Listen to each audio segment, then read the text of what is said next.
Welcome back to Stock Talk. Sarah has still been making the rounds, so she went for a ride on a city bike.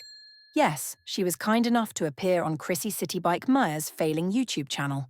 Seriously, it's absolutely pathetic. She has over 100,000 subbies, yet can't even crack 1,000 views on some of her videos. All right, Viking. Uganda is a Christian country. Christian nationalism would allow in African Christians, whereas my white descendants could decide not to be Christian. For a nation, ethnic nationalism has come before religious nationalism. It's kind of an interesting point. Yeah, I mean, well, this is why I said it's a European Christian. I think both things, I mean, like, historically, nations have always been based on usually a religion and an ethnicity.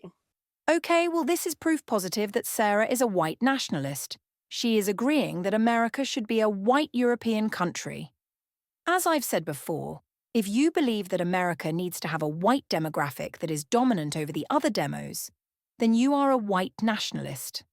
Now, the only question is, if Sarah is a white supremacist. One could argue that being a white nationalist is the same as being a white supremacist, since white supremacy implies that whites are superior to other ethnicities and therefore should rule over them.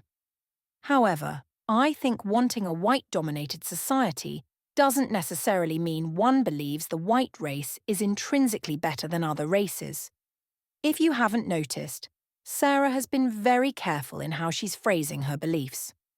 She tends to say she's a Christian nationalist and wants, quote, European culture, which is somewhat ambiguous since European culture could mean several different things: democracy, Christianity, English language, or cheese.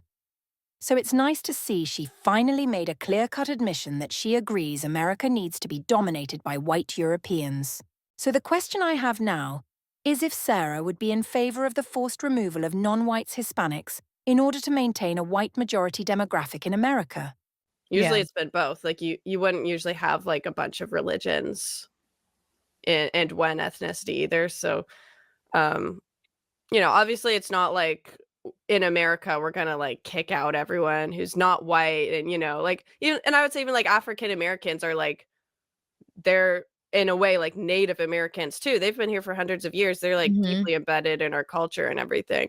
Okay, so if whites become a minority in America, I guess Sarah will not want to start forcing minorities out in order to reclaim white supremacy? I guess she'll just accept that all land is stolen and the white man stole it from the red man, so it's only fair that the brown man steals it from the white man. Cool story, bro. But not as cool as the Brittany Venti Fan-Comic. Look what we have here. I just released the newest dubbed chapter on YouTube. Wake up, people!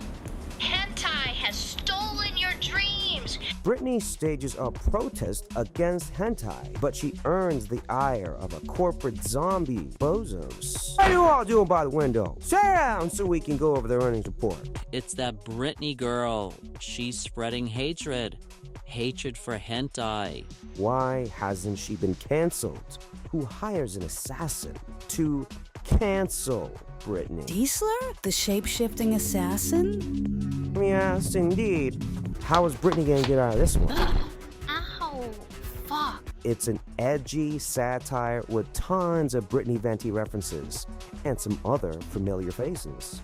Deplatforming her is 200% ethical. And you can read all the chapters right here. That's it, you're banned from this traffic light.